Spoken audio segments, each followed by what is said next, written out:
कुछ लोग समाज की बात करते थे या धर्म की बात करते थे, सच्चाई की बात करते थे, वहीं कुछ लोग जो है इस प्रकार अधर्म पर डटे। कुछ ऐसे विधर्मी लोग हैं जो नहीं चाहते कि किस प्रकार से आज अगर गौ तस्करी ना करें, गौ हत्या ना करें, तो गौरक्षकों की ये दायित्व ही जिम्मेवारी नहीं रहेगी। गौ को माँ माना है और माँ को कोई कटने नहीं देगा। नूह को इस स्थिति में लाना चाहते थे कि देश की मुख्य धारा से कट जाए, परंतु भारत माता के सत्कारों में जो गौ तस्कर थे तस्करी करके ले जाते थे, सरकार का कोई ध्यान नहीं था।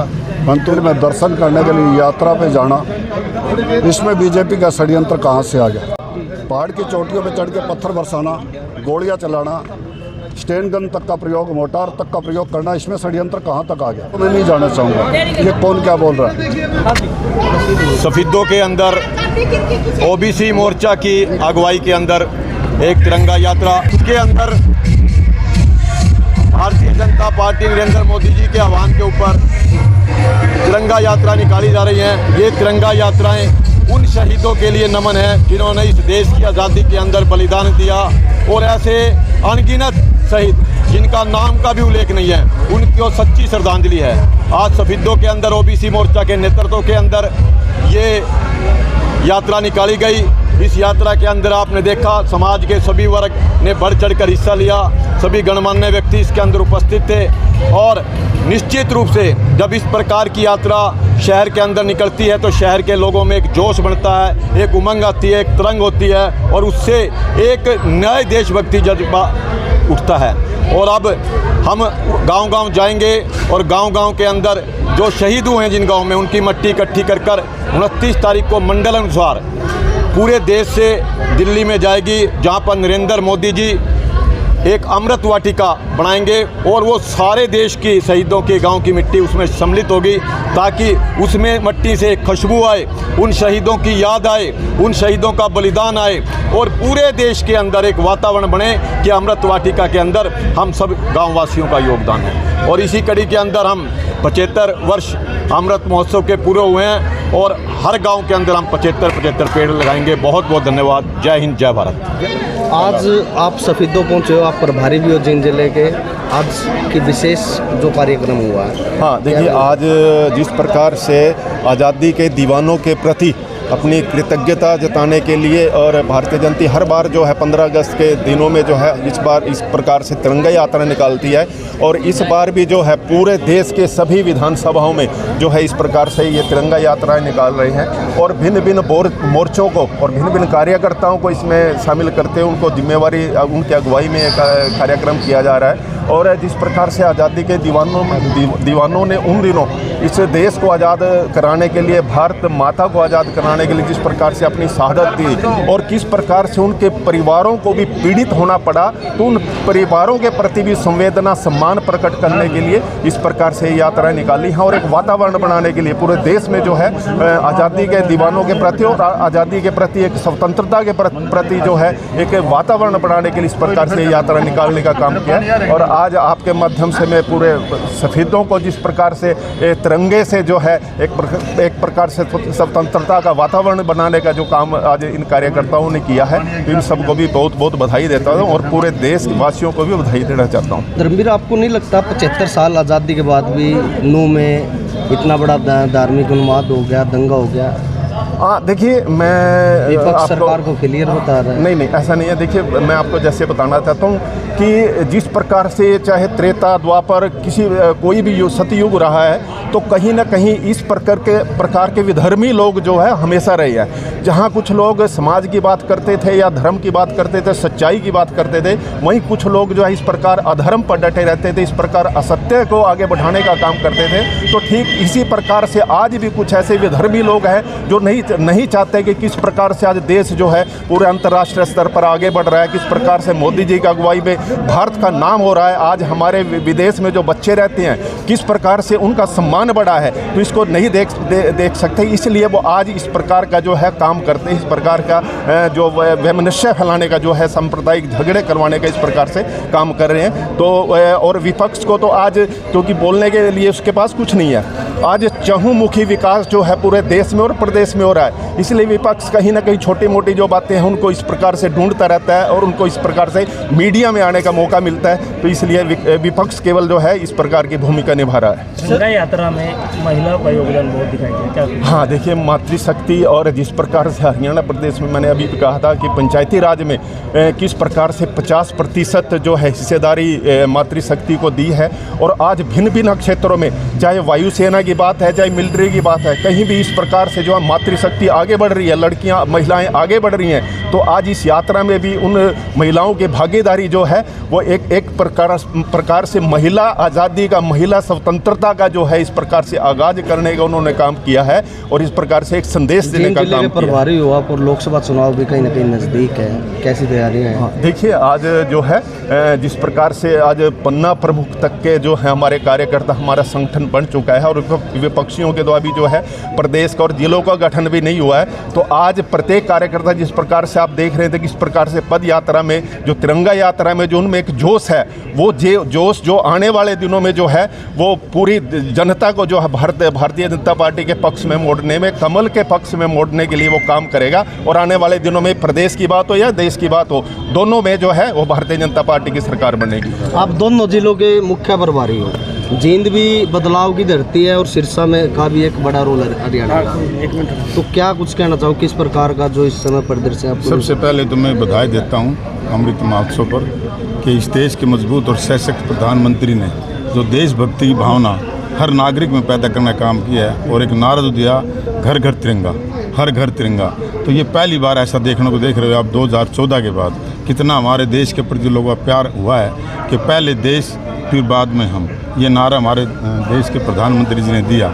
उसी कड़ी में आज भारतीय जनता पार्टी हरियाणा ने हर विधानसभा पे अलग अलग हमारे 6 मोर्चे हैं, हर मोर्चे की ड्यूटी लगी है कि किसी विधानसभा महिला मोर्चा, किसी में ओबीसी मोर्चा, किसी में किसान मोर्चा, किसी में युवा मोर्चा, तो ऐसे सभी मोर्चे अपनी विधानसभा में अगवानी करके वो तिरंगा यात्रा निकाल लेंगे। इस त्यौहार को जैसे हमारा अपने सामाजिक त्यौहार मनाते हैं, ये राष्ट्रीय त्यौहार के रूप में हमारे देश में मनाया जा रहा है और इससे हमारे देश के प्रति लोगों में श्रद्धा पैदा होती है, देश की जो भक्ति होती है, देश के प्रति भक्ति भावना होती है। और जिन वीरों ने शहादत दी है और जिन इस देश को आज़ाद कराने के लिए अपनी युवा अवस्था में कुर्बानी दी है, उनको भी याद करने का एक सुनहरी मौका है। और आने वाली पीढ़ी पर इसका एक सीधा सीधा असर पड़ता है कि जो हम तिरंगा यात्रा निकालते हैं, जो दूसरे तरफ जाते हैं हमारे जो युवा साथी, वो ऐसे माहौल को देखकर वो देश के प्रति जागरूक होते हैं और देश के प्रति उनमें भावना पैदा होती है। मेरा सवाल जींद और सिरसा, देखिए भारतीय जनता पार्टी एक चुनाव होने के बाद, जीतने के बाद दूसरे चुनाव की तैयारी में लग जाती है और उसी कड़ी में हमारे हर लोकसभा वाइज हमारे सम्मेलन हो चुके हैं, विधानसभा वाइज हमारे पन्ना प्रमुख सम्मेलन हो रहे हैं और हमारे जो है ना सोनीपत और हमारी सिरसा में हमारे राष्ट्रीय केंद्रीय जो मंत्री हैं उनकी ड्यूटी लगी हुई है कि वो हर वर्ग के लोगों से अलग अलग मिल रहे हैं और जहाँ जो कमी, जहाँ जो बूथ कमज़ोर हैं उसको मजबूत करने का वो काम कर रहे हैं। ये भारतीय जनता पार्टी की शुरू से प्रणाली है कि भारतीय जनता पार्टी चाहे कार्यकर्ता, साधारण कार्यकर्ता, बूथ से लेकर राष्ट्रीय टीम तक का जो भी कार्यकर्ता है वो अपने आप को सिर्फ कार्यकर्ता समझता है और कार्यकर्ता नाते उस चुनाव में जी जान लगा के अपना चुनाव जीतते। और जैसे पिछली बार हमने 10 की 10 लोकसभा जीती थी, इस बार भी माननीय देश के यशस्वी और मजबूत प्रधानमंत्री नेतृत्व में मोदी है तो मुमकिन है, उनके नाम पर हम जो है 10 की 10 सीटें दोबारा जीतने का काम करेंगे और उसके बाद तीसरी बार प्रदेश में हरियाणा भारतीय जनता पार्टी की सरकार बनेगी, ऐसा हम सबका विश्वास है और सभी कार्यकर्ताओं दम पे मैं बात कह रहा हूँ। मोदी सरकार जिंदाबाद। गो सेवा आयोग के चेयरमैन हैं। चेयरमैन साहब, आप पूरे हरियाणा में घूम चुके हो और आज एक बड़ा मुद्दा नूर में बात में गो रक्षकों का चला, उस पर क्या कुछ आप जो गौ तस्करी करते हैं, गौ की हत्या करते हैं, भारतीय संस्कृति के अनुकूल काम नहीं करते, उनको रोकने का काम ही गौरक्षक करते हैं। और जहाँ तक मुद्दा बना हुआ है कि वहाँ शोभा यात्रा निकल रही थी और उसके अंदर नलेश्वर महादेव के दर्शन करने के लिए पूरे हरियाणा भर के लोग आए थे और पहले भी आते रहे। उस यात्रा पे योजनाबद्ध ढंग से आक्रमण किया गया, ना कि वहाँ कोई किसी दो समुदाय ने झगड़ा किया, उस पर आक्रमण किया और जिसके परिणाम स्वरूप हरियाणा के अंदर नूह जिले के कारण, वहाँ के लोगों के कारण, वहाँ जो उपद्रवी तत्व हैं उनके कारण अव्यवस्था फैली। सरकार सजग है और निर्णय से काम कर रही है, निश्चित रूप से दोषियों को दंड देगी। दो तस्कर हैं, वो लगातार गोरक्षकों को निशाना बना रहे हैं। ऐसे में अब जैसे दंगा हुआ है तो कहीं ना कहीं दोषी भी गोरक्षकों को मानना जा रहा है, तो ऐसे में आपकी क्या जिम्मेवारी बनती है? अगर गौ तस्करी ना करें, गौ हत्या ना करें, तो गौरक्षकों की ये दायित्व ही जिम्मेवारी ही नहीं रहेगी। दूसरी बात, गाँव को माँ माना है और माँ को कोई कटने नहीं देगा। उन लोगों को बेचैनी थी, इसलिए ये सोचिए कि वो नूह को इस स्थिति में लाना चाहते थे कि देश की मुख्य धारा से कट जाए, परंतु भारत माता के सपूत उसको कटने नहीं देंगे और हरियाणा सरकार उसके प्रति सजग है। क्या गोरक्षकों को कोई स्पेशल पावर की आप डिमांड मुख्यमंत्री से कर रहे हैं? कानून के अंदर रहकर पुलिस का सहयोग करके गौरक्षक कार्य करें, कोई नहीं रोक रहा। पुलिस को सूचना दे। हरियाणा सरकार ने काउ टास्क फोर्स बनाई है, जिसका हरियाणा का मैं चेयरमैन हूँ। हमारी बैठकें होती रहती हैं, निर्देश दिए जाते हैं। ज़िले में डिप्टी कमिश्नर हैं, अपना कार्य कर रहे हैं। पहले की सरकारों में जो गौ तस्कर थे, तस्करी करके ले जाते थे, सरकार का कोई ध्यान नहीं था। परंतु इस सरकार ने गौ भगत सरकार है, तो गौ माता के लिए अनुदान की भी व्यवस्था की है और गौ तस्करों पे भी रोक लगाई है। और आगे भी जब तक गौ तस्करी करने वाले नहीं मानेंगे, सरकार समाज के सहयोग से उनको रोकने का काम करेगी और उनको दंड भी देगी कानून के तहत। सर 2 साल के किसान हैं, विवेक सामने आए, वो बातें बोल रहे हैं कि जो दंगा हुआ मेवात में ये बीजेपी का षड्यंत्र है और उनके षड्यंत्र से है ये सब कुछ है। ये 2024 की तैयारी है। भगवान शंकर भगवान का मंदिर है, मंदिर में दर्शन करने के लिए यात्रा पे जाना, इसमें बीजेपी का षड्यंत्र कहाँ से आ गया? पहाड़ की चोटियों पे चढ़ के पत्थर बरसाना, गोलियां चलाना, स्टेन गन तक का प्रयोग, मोटार तक का प्रयोग करना, इसमें षड्यंत्र कहाँ तक आ गया? कहाँ से आ गया? आप बताइए मुझे। सर ये बात किसान बोल रहे हैं। ऐसा मैं इन बातों में नहीं जाना चाहूँगा कि कौन क्या बोल रहा है। आप इसके तथ्यों को देखिए और तथ्यों से निकालिए। देश के अंदर चाहे हिंदू है चाहे मुस्लिम है, सभी को जीने का अधिकार है। सभी इस देश की व्यवस्था को आगे बढ़ाने का अधिकार है। देश को स्वाभिमान से भारत के मूल्यों के साथ जीने का अधिकार है, उसको कोई नहीं रोक रहा।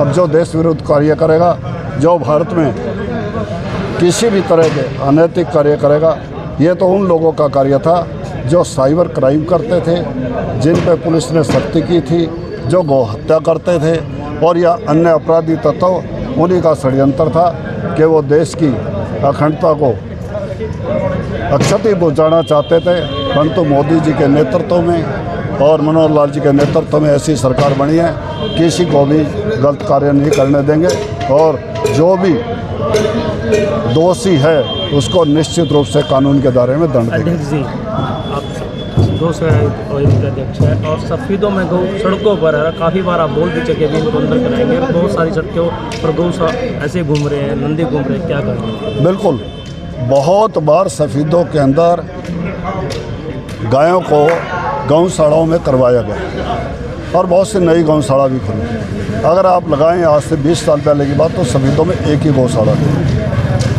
आज 4-4 गौशालाएँ और गांव में भी गौशाला है। सफेदों हल्के में 12 गौशाला है। उसके पश्चात भी गायें सड़कों पे हैं और निश्चित रूप से एक दिन ऐसा आएगा एक भी गाय सड़क पर नहीं रहेगी। उनकी व्यवस्था हम नई गौशालाएँ खुलवा के कर रहे हैं, पुरानी गौशालाओं में व्यवस्था बढ़ा के कर रहे हैं। परंतु आप ये भी तो माने कि हर घर में गौशाला थी, आज घरों में गाय नहीं रही, लोगों ने छोड़ दिया।